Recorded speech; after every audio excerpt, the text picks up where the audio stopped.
I always thought that if one day I discovered a betrayal, I'd react exactly like all my friends said they would. Cry on the living room floor, hugging a pillow, listening to sad songs and thinking, what's wrong with me? Turns out, no. The universe apparently enjoys watching me play the comedian in my own life. Because when I found out about Marcelo's betrayal, I did not cry. I did not scream. I did not spiral. I laughed. Yes, Mariana, the woman who always took everything seriously, laughed at my own romantic tragedy. And not a little, a full, unexpected, uncontrollable laugh that startled even the neighbor's dog. But wait, let me go back a bit. That morning, everything seemed normal. Marcelo left saying he had to take care of some things at work, and I, at the height of my innocence, wished him a good day, kissed him quickly, and went back to making my coffee. Except I had forgotten the most important detail. When a man says he's going to take care of some things, it's usually not at work and definitely not quickly, but I didn't suspect anything. I was never good at suspecting. I always thought suspicion was kind of sad. Some people can detect betrayal by the smell of perfume on a shirt. I couldn't even detect when someone ate my chocolate from the fridge. But that day, destiny decided it was time to upgrade me. Marcelo left his phone charging on the kitchen counter. I didn't touch it, and this is important to say. I would never go through his phone. First, because trust for me has always been a pillar. Second, because laziness. But then his phone rang, and rang, and rang again. Honey, answer. Honey, talk to me. Honey, where are you? My eyebrow rose automatically like a telenovela heroine. I didn't need to touch his phone. Life was already doing it for me. When the screen lit up for the 8th time with a photo that looked edited with a discount porcelain doll filter, I realized Marcelo's mistress was ugly. And when I say ugly, I don't mean regular ugly. I mean visionary ugly. Aesthetic experiment, gone wrong ugly. This isn't about appearance, it's about combination. A fringe that began somewhere in the middle of her head, eyebrows drawn as if with charcoal, a filter that made her skin look like melted plastic. In that moment, the betrayal stopped hurting and became comedic. I stared at the picture and said out loud, "Seriously, Marcelo? Seriously?" That's when I laughed. Laughed loudly. Laughed like someone who can't carry the world on their back anymore. Laughed like someone who finally realizes the fault was never theirs. Because honestly, if he chose to cheat on me with someone who looked like she'd been edited by a drunk algorithm, the problem definitely wasn't me. Actually, in that moment, I discovered exactly where I had gone wrong. I had placed Marcelo on a pedestal he didn't have height for. I took a deep breath, grabbed my coffee cup, and thought, my heart isn't broken, but my sense of humor just got superpowers. And oh, the universe wasn't done, because half an hour later, the porcelain filter lady texted me. She, the mistress, texting me, with a message written so poorly it looked like someone typed using their forehead. And that's where my day got even better. The mistress texted me and the universe asked for an encore. I thought I had seen everything that morning. The betrayal, Marcelo's questionable taste, my own uncontrollable laughter. But the universe. Oh, the universe has a sharper sense of humor than mine. When his phone vibrated again, I swear I thought, great, must be the bank offering him a credit limit he doesn't deserve. But no, it was her, the mistress. The owner of the hesitant bangs and the filter that made her look like a melted porcelain figurine. The message appeared fully on the screen. I didn't even need to touch the phone, it was unlocked. And there it was, without commas, without accents, and apparently without sense too. Hi beautiful, I think we need to talk woman to woman. I had to breathe. Not out of anger, out of pity. Woman to woman. With me? With the official girlfriend? And silly me, thinking Marcelo had a mistress. No, he had a disorganized fan club. But the best part wasn't even that.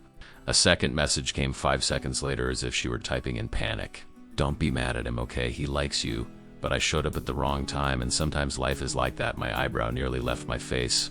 I wanted to reply, sweetheart, if you were life, I'm moving to another planet. But I didn't respond. I didn't want to interfere in this free entertainment. And I wasn't about to skip the season finale out of moral principles. I sat at the kitchen table, poured myself more coffee, and let the phone vibrate like a pressure cooker. Then came the third message. The most unexpected. The most ridiculous. The most delightful.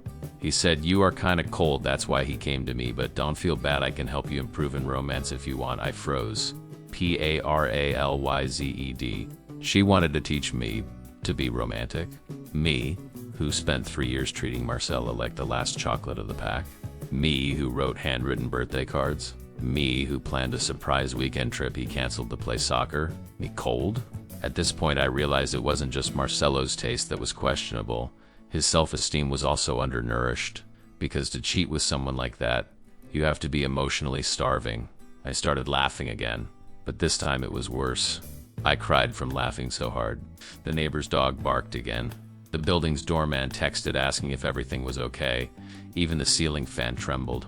Once I managed to breathe, I looked up and said, "Seriously, God? Is this a prank? Is there a hidden camera?" And then the doorbell rang. I swear I couldn't make this up if I tried. The doorbell rang insistently like someone desperate. For a second I thought, oh my God, is it her? Did the mistress come here for her woman-to-woman workshop? I didn't know whether to lock the doors or grab popcorn. When I opened the door, I jumped. It was Mrs. Marlene, my 72-year-old neighbor. Sharp tongue, immaculate hair, and an emotional radar that detects drama from miles away. "Mariana, why are you laughing like this?" she asked, hands on her hips. I heard it from my apartment. It sounded like you won the lottery. I took a deep breath. "Mrs. Marlene, Marcelo cheated on me." Her eyes widened dramatically. "He what?" I nodded. "He cheated," I said. "But calm down. That's not the most shocking part." She crossed her arms, ready for the punchline. "There's something worse than betrayal?" "Yes." I handed her the phone. "His taste." She slapped a hand over her mouth, horrified. "My child, that's not a mistress, that's a jump scare." Her laughter mixed with mine. And suddenly we were two women in a kitchen laughing at the absurdity of a heartbreak that wasn't breaking anything, just freeing it. For the first time in a long time, I didn't feel alone. I felt light, amused, free. Because when you see who someone betrays you with, something shifts inside you. The pain leaves. The doubt disappears. And what remains is a strangely beautiful feeling, the certainty that you deserve much, much more. Mrs. Marlene placed a hand on my shoulder and said, "You know this has nothing to do with you, right?" I nodded. "I know." It just took a minute to sink in. She smiled. "Let it sink all the way in, dear. Starting with this. You were never with a man. You were with a project." I laughed so hard I had to hold on to the counter. She was right. And the final twist of that morning was still coming, Marcelo texted. From another number, and his first sentence, "Baby, don't be mad at me. It's not what you think." Oh, if only he knew. I wasn't thinking anything. I was having the time of my life, and I knew right then, this story wasn't over. Not even close. The moving truck, Marlene's house, and the perfect turning point after the avalanche of messages, from him and from the mistress, I realized I was tired. Tired of being mature. Tired of being understanding. Tired of being the one who always fixes everything. And then in the middle of that quiet kitchen with Marcelo's phone vibrating like a pan ready to explode, I had an epiphany. I wasn't just going to leave. I was going to take everything, everything that was mine, and most of what he thought was his. Mrs. Marlene's eyes widened when I said, "I'm calling a moving truck." She placed a hand over her heart, emotional. "My child, finally a woman behaving like the protagonist of her own story." I laughed. Grabbed my phone, not Marcelo's, and searched urgent moving truck. I called the first number that popped up. "Hello, do you do fast pickups?" The voice on the other end asked. "Where to?" "Far," I said. "Very far away from a man named Marcelo." The man stayed silent for 2 seconds, then replied, "Ma'am, this happens more than you think. I'll be there in 15 minutes. When I hung up, Mrs. Marlene clapped. "That's it? This is how you close a cycle with a truck and dignity? Need help? Need help?" She was already putting on her slippers and tying her hair up. I barely had time to say yes. In just a few minutes, the moving truck parked in front of the building. 2 guys got out. "Good afternoon, ma'am. What are we moving?" I took a deep breath, looking up. Everything. Literally, everything. We went upstairs. And in less than 10 minutes, it had turned into a military operation. I pointed. "That couch is mine. That table is mine. That TV is mine. I bought that painting. I paid for that rug. That cabinet, too." I'd never realized how much of that apartment had been built by me. Every object, every detail, every corner carried my dedication, and Marcelo always pretended everything was ours. But ours to him meant he uses. I pay. Well, not anymore. That day ours died. Only mine remained. And mine, darling, filled the entire truck. Mrs. Marlene moved through the apartment like a fairy godmother of structured chaos. "Mariana, take that rug too. No man deserves a good rug. Take the pots. His mistress is not frying an egg in your cookware. And the towels. Let him dry himself with his pride." I laughed so hard I nearly dropped a drawer. With every item removed, I felt lighter. It was like I was taking apart the past piece by piece and packing only what I wanted to carry forward. When we finished, the apartment was empty. Truly empty. No couch, no table, no bed, no dishcloth, no rug, not even a single clothespin. I left absolutely nothing. And honestly, I was proud. Proud enough to almost leave a note on the wall. Dear Marcelo, your mistress may have gotten you, but she won't get my sofa. Mrs. Marlene looked around and sighed. The aesthetic of emptiness suits you. Rebirth, renewal, internal redecorating. I laughed, but then she touched my arm, gentler this time. Mariana, you need a place to stay, right? I lowered my head. Of course I did. I'd moved an entire household, but I had nowhere to take it. And then she gave me the most beautiful gift someone could have given me that day. I have a little house, she said softly. It belonged to my sister. She passed away last year. Her voice trembled a bit, and I haven't had the courage to rent it out. But if you want, you can stay there. As long as you need. No rent, no pressure. Just until you can breathe again. My throat tightened. Not from sadness, from gratitude. Are you serious, Mrs. Marlene? More serious than Marcelo ever was, she said, holding my hands. I hugged her. She hugged me back. And in that embrace, I realized something important. Some people leave. Some people cheat. Some people betray, but others arrive when we're at rock bottom and lift us. We walked out of the empty apartment together. The truck doors closed behind us, full of everything that was truly mine. The street was quiet, and I felt something I hadn't felt in a long time. I was beginning to live my story, not his. When we reached the sidewalk, the phone vibrated again. Marcelo, of course. Mariana, I'm on my way. We need to talk. I smiled, because when he opened that apartment door, he wasn't going to find a single thing. Not a slipper, not a fork, not a shadow of me. And if he thought his mistress was moving into my space, sweetheart, she'd be moving into an empty cave. I climbed into the moving truck, sat down, and told the driver, "Let's go." To where? He asked. Anywhere that has peace, and a little house with a good soul waiting for me. Mrs. Marlene smiled proudly from the sidewalk, and I left, with everything that belonged to me, without anything that hurt me, and with a strength I didn't know I had. The little house, the first night of freedom, in the healing silence, the moving truck rolled through the streets as if it were carrying not just furniture, but memories, and maybe, for the first time, an entire future reorganizing itself inside me. Mrs. Marlene followed behind in her own car because, in her words, "I'm not crazy enough to miss this finale. I want to see you enter that little house like a protagonist walking into the final scene of a soap opera." And honestly, it really did feel like one. The house was on a quiet street lined with tall trees and flowers scattered on the ground like colorful confetti. There was a simple blue gate, probably painted by Marlene's late sister, and a warmth to the place that felt like a hug waiting at the door. When the truck stopped, I got out first. Marlene walked slowly toward me as if she were presenting a healing sanctuary. "This little house," she began softly. "It saved my sister for many years. Now it's going to save you too."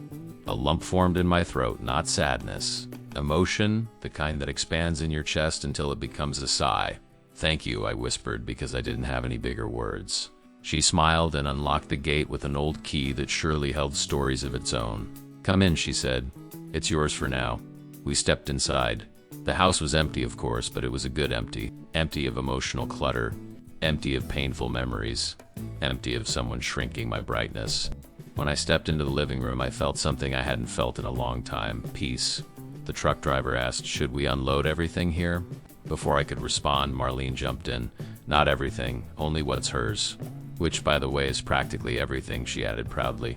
"So yes, unload it all, boys." The driver laughed. I laughed more. And then the practical part began, arranging furniture in the new house. But this time it wasn't rushed, tense, or full of arguments. It was full of meaning. I brought my bed, the only one that ever held me when the world didn't. My couch, the one I cried and laughed on, almost always alone. My dining table, the one Marcelo rarely sat at because he was always busy. I even brought the lamp he said was tacky. Well, the lamp had a new home now, one where it could shine freely. Every piece placed in that house felt like a new chapter being gently set into place. Marlene helped, of course. The couch looks better by the window. Put the bed with the headboard facing the door, it welcomes the future. And those curtains? Throw them out. They look like they belong to a single man with no taste. I laughed at every comment. When we finished, The truck drove away. The afternoon turned into night, and the little house looked different. Still empty? Yes. But it was a different kind of empty, a sacred empty, an empty ready to be filled with the right things. I looked around and sighed. It was the first time in years the word home didn't hurt. Marlene made chamomile tea, her special recipe, which people in the building swore cured bad luck and heartbreak. "Drink," she said, placing the warm cup in my hands. "For your soul." I smiled.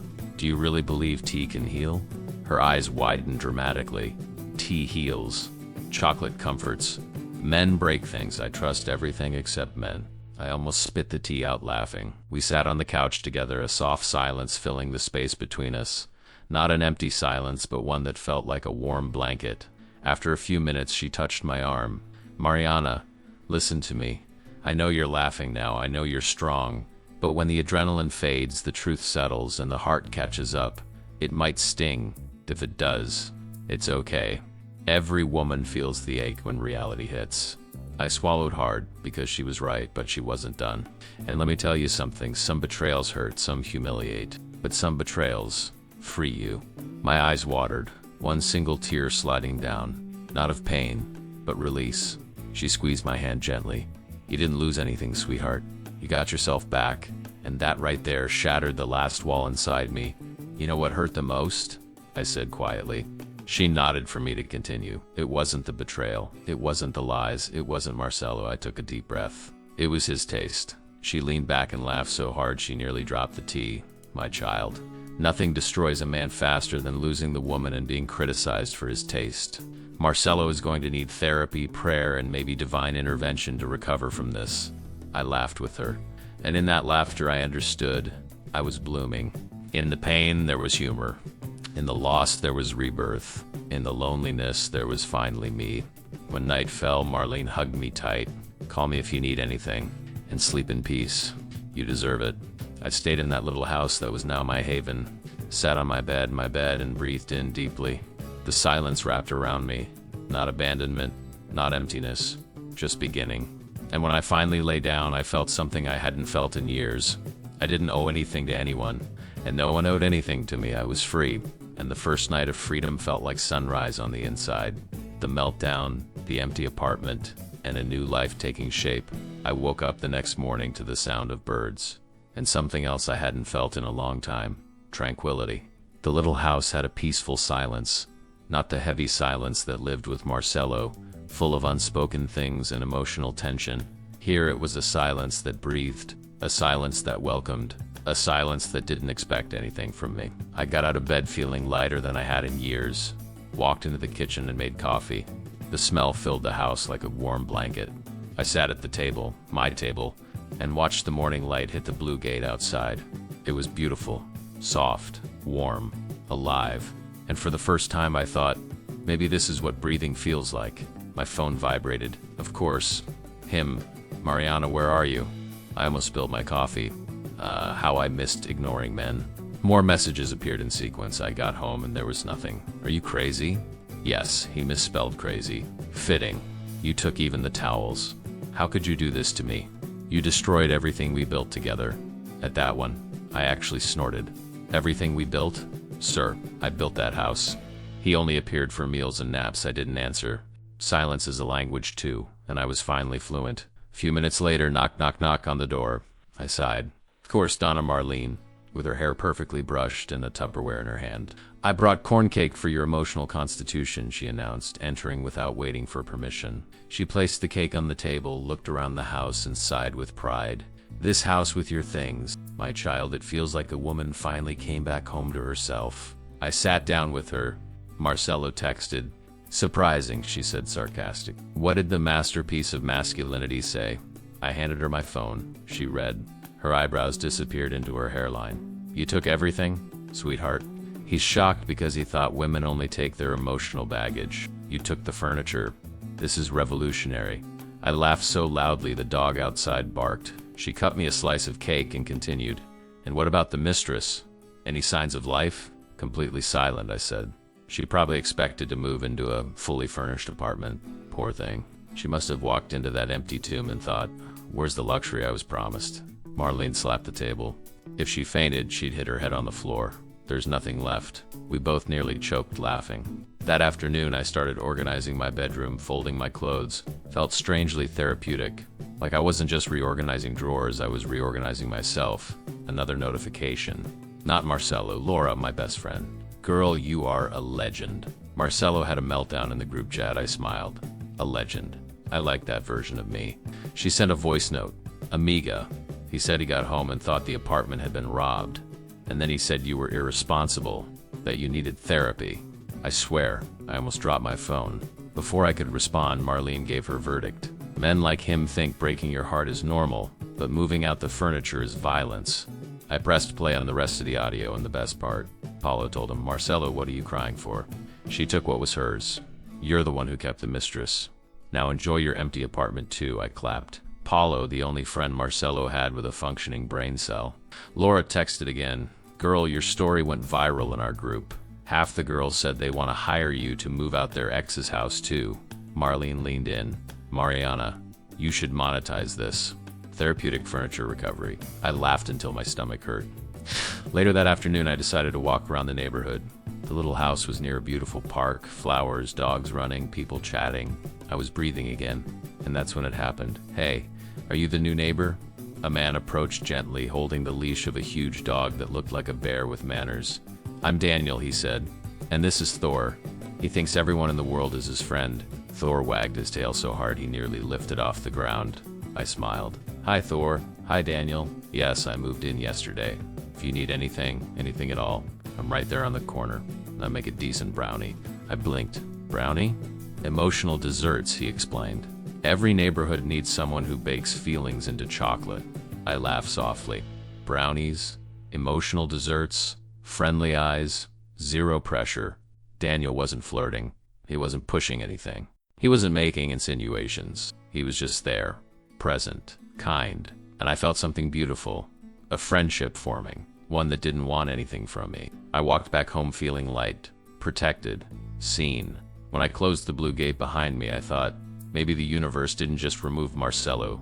Maybe it's rearranging the entire cast of my life. And for the first time, I was excited to see who else would walk into my story. A friend you can count on, and a life beginning to make sense again. The next morning, I woke up to birds chirping and a feeling I wasn't familiar with anymore, quiet joy. I stretched slowly, letting my body adjust to the soft light coming through the window. For a second, I forgot everything, the betrayal, the mistress, the moving truck, the meltdown. And then I remembered. But instead of pain, I felt something else. Freedom. I went to the kitchen, made coffee, and sat at the small table by the window. The house still smelled new. Not new as in unfamiliar, but new as in beginning. My phone buzzed. 2 knocks at the blue gate followed right after. I frowned. That rhythm. It wasn't Marcelo's desperation. It was something softer, lighter. I opened the door, and there he was. Daniel. With Thor, who didn't walk in, he exploded into the house like a furry firework. Good morning, new neighbor, Daniel said, lifting a glass container. I brought this. Inside was something chocolatey. Brownie, I guessed. The one and only. He grinned. Emotional support brownies. I heard from Marlene that you had a busy day. I raised an eyebrow. A busy day? He nodded. That was her delicate way of saying chaotic storyline with plot twist. I laughed. He wasn't intrusive. He wasn't fishing for details. He just existed gently.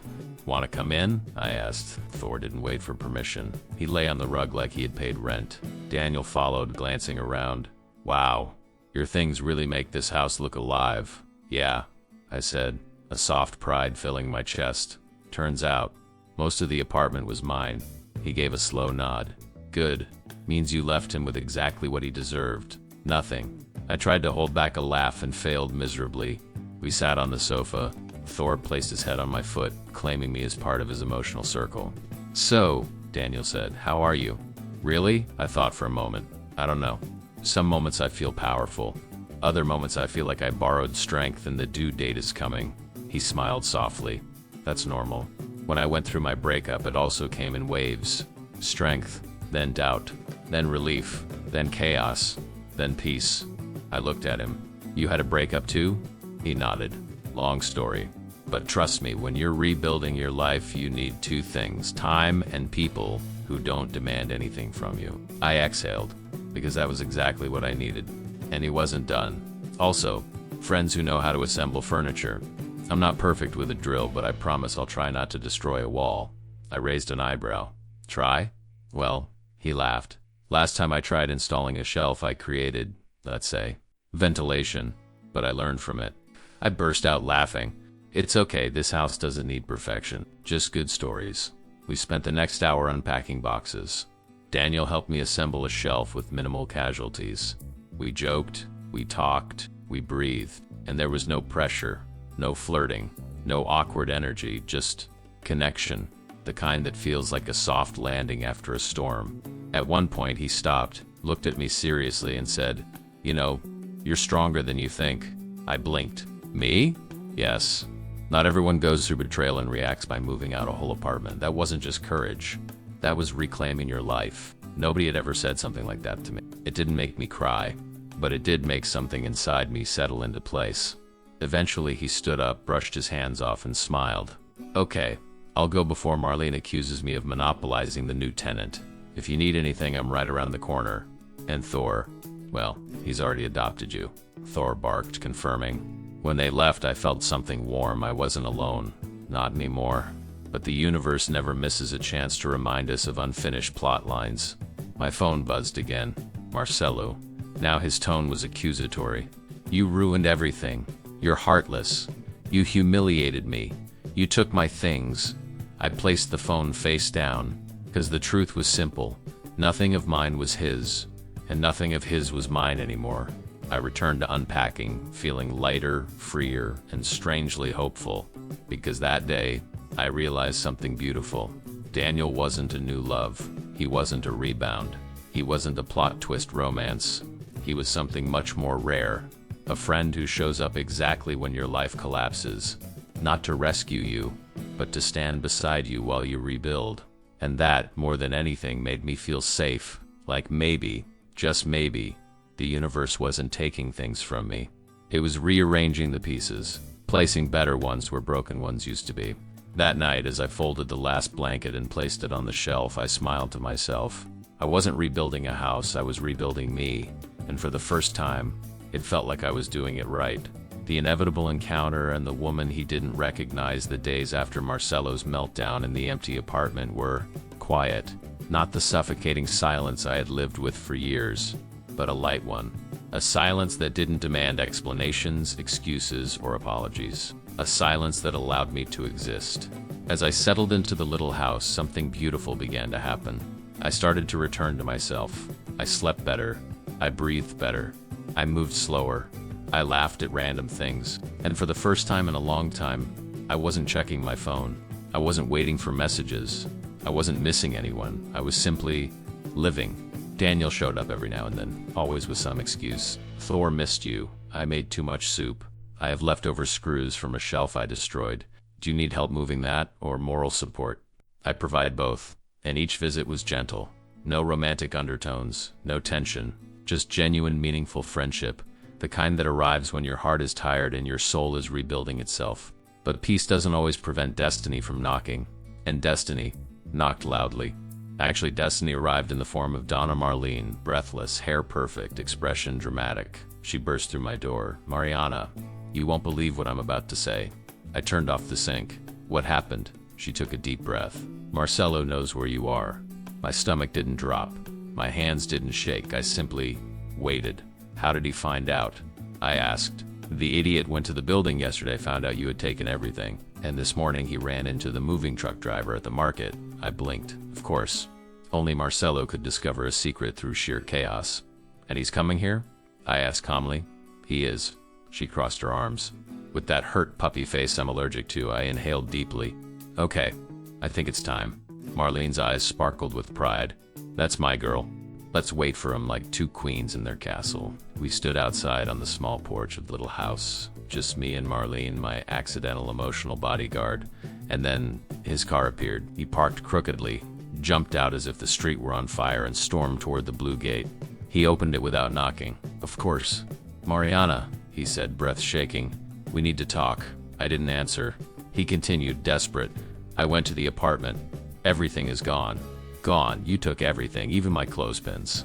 Marlene coughed loudly. They were hers. He glared at her, offended. "Excuse me, I'm having a conversation with my..." He froze. What was I to him now? Not his girlfriend, not his partner, not his victim, just someone who walked away. I folded my arms. "Marcelo, there's nothing for us to talk about." His face twisted in disbelief. "Of course there is. You've disappeared. You emptied the apartment. You won't answer me. Now you're living in a little house with a retired neighbor. What happened to you?" I smiled softly. "I woke up." He blinked, confused. He didn't know this version of me. This woman who wasn't afraid, who wasn't begging, who wasn't crying. He wasn't prepared. "You've gone crazy," he muttered. "You need help," Marlene muttered. "Takes one to know one." I kept my voice steady. "Marcelo, I'm not crazy. I'm free." He stepped forward. "You don't miss me? Not even a little? Not even the good moments we had?" I inhaled, calmly. "Marcelo, the only thing I felt when I found out everything was pity." His jaw dropped. "Pity? For me? No, for your taste." The silence that followed was glorious. Marlene almost fainted from laughter. Marcelo turned red. "So that's it? You think you're better than me because you ran away to this little house?" I shrugged. "I think I'm better than the woman I was with, yeah." He opened his mouth to argue, but the universe once again had perfect comedic timing. Thor came running down the street like a rocket, jumped on me and nearly knocked me over with affection. Behind him, Daniel appeared. Clean clothes, soft smile, warm energy. Marcelo looked at him like he had seen a ghost. "Who the hell is he?" Daniel extended his hand politely. "I'm the neighbor." Marcelo squinted suspiciously. "Neighbor? A neighbor who comes here all the time?"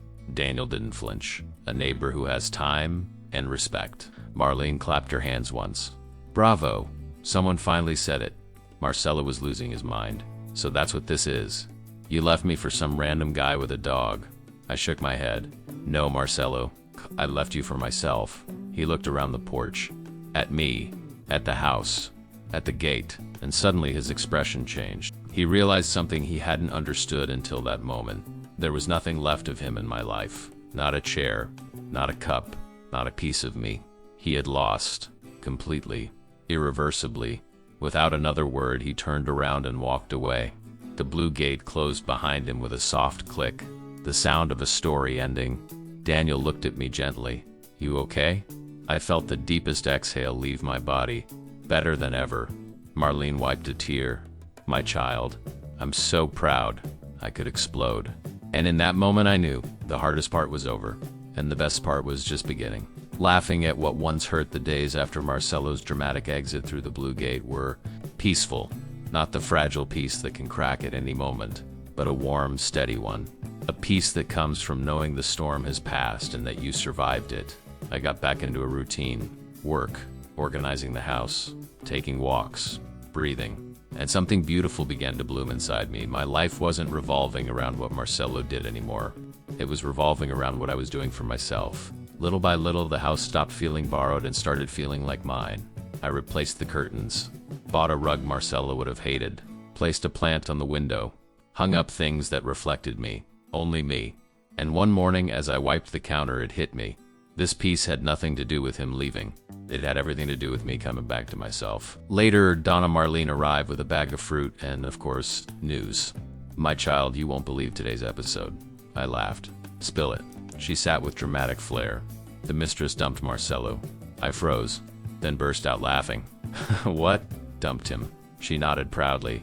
Apparently, once he lost the fully furnished apartment, she discovered the luxury lifestyle she imagined was, how can I say this kindly, a hallucination? I nearly choked on air. "Do you think he learned anything?" I asked. Marlene shrugged. "Some men only learn when they lose something they can't replace. And you, my dear, you're irreplaceable." I didn't cry, but I felt something gentle expand inside my chest. We talked for a while, joking about Marcelo's misery while eating fruit and cake. The perfect combination. That afternoon I organized another shelf, and as I folded a blanket I realized I wasn't waiting for the other shoe to drop. I was living. Then one day Daniel showed up holding a box. So I brought something, he said a little shyly. Inside was a framed quote, handwritten, "Don't shrink yourself to fit into someone who refuses to grow." It hit me right in the heart. "Daniel, it's beautiful." "I thought your living room needed a centerpiece," he smiled. "And a reminder." I hung it on the wall immediately. A reminder of who I was becoming. He wasn't a romance, he wasn't a rebound, he wasn't a complication. He was a friend, a grounding one, a good one, a safe one.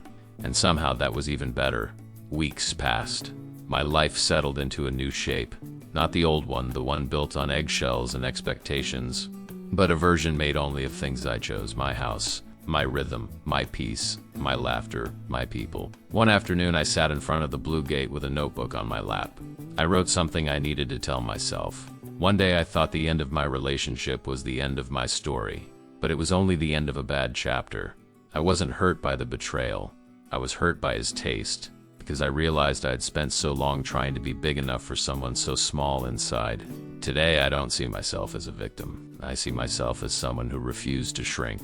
I closed the notebook and took a deep, peaceful breath. The doorbell rang. Laura, my best friend, arrived with a backpack and a huge smile.